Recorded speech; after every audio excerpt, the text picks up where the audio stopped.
Salibonani ma viewers lama subscribers AVG Reality channel igama umxolisi sibonge sabo Ncube. Themba liphilile wonke lapha likhona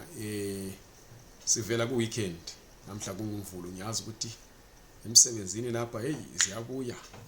abanye bebejabula ngeweekend babuya bekhathele abanye belemdlozela kukanti abanye bathole ama piles and piles of ama files emsebenzini ema-ofisini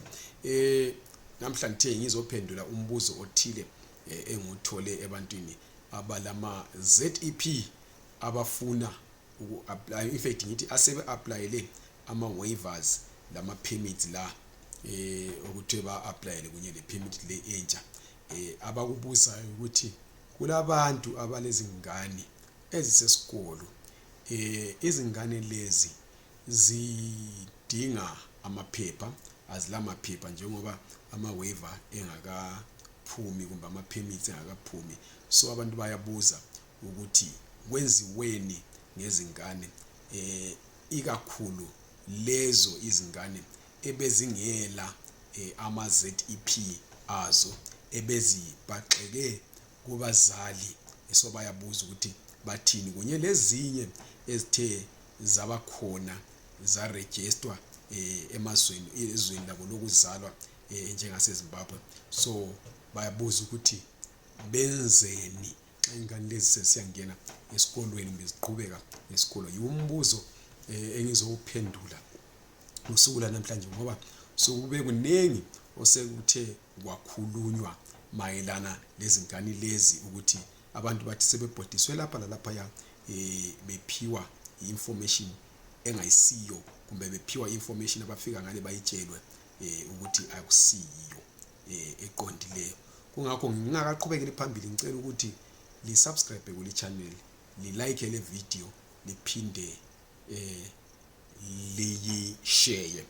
esesikutholile ukuthi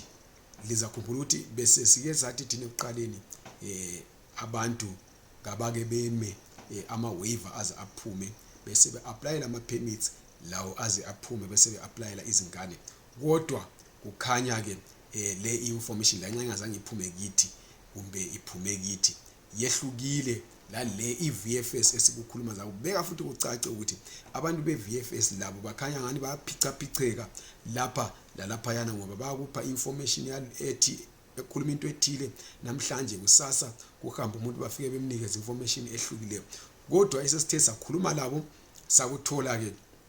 ngosuku la namhlanje ukuthi nxa ule ZEP ulengane eya esikolweni whether applyile for iwaiver yakho okuyinto vele le okufanele ukuthi nga usuyenzile kumbe wathola iwaiver wa-applyela ipermit osokudingakala ukuthi ingane yakho layo as long ule that stamp ku passport yakho yona uma ingela leso stamp ku passport yayo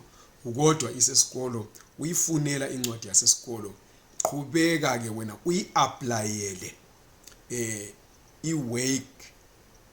i-study visa whether isesikolo primary whether ise high school kumbe ise university qhubeka u-applyele ingane yakho i-study visa iprocesswe kodwa ufake futhi njalo ngithi kukhona lapho kubuzwa khona ukuthi ukhona yini umuntu oyisihlobo sakho as an applicant ole temporary residence visa kumbe ole permanent residence permit kumbe ole South African ID ube usuzifaka wena laphana ukuthi hayi ukhona wena ulayo iZEP ikhona iyasebenza uyifake layo nokuthi ikhona i-expire nini iZEP ay-expire mhla ka 31 December 2021 i-expire mhla ka 31 December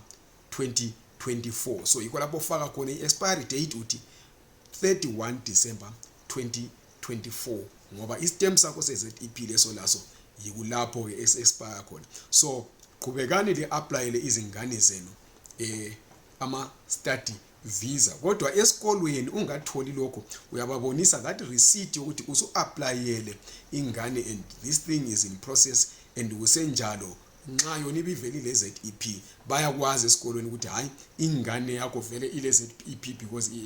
i-extendiwe. Kodwa mayibingela ibhaqeka phezulu kwakho i-applyele i-ZEP, i-applyele i-study visa based on the strength ye-ZEP permit yakho olayo expire mhla ka-31 December 2024. Ngiyabonga. Qhubekani libuza futhi njalo, asingapheleli lapha, ukuze lathi nxa lisibuza esingakwaziyo sizafonela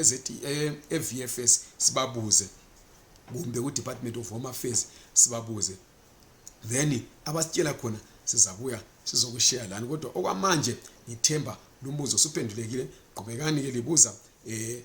under the comment section of this YouTube channel ngaphansi kwayonale video, kumbe lithumele i-WhatsApp message nge-text ku-071 890 8039 071 890 8039. Ungafoni, ngoba ungafona uzachaya epalini. Ungathumeli i-voice note singavumelananga, ngoba ungathumela i-voice note singavumelananga angisoze ngiyivule. Ngiyabonga kakhulu, libe losuku oluhle, sihlanganeni futhi njalo kwezinye inhlelo.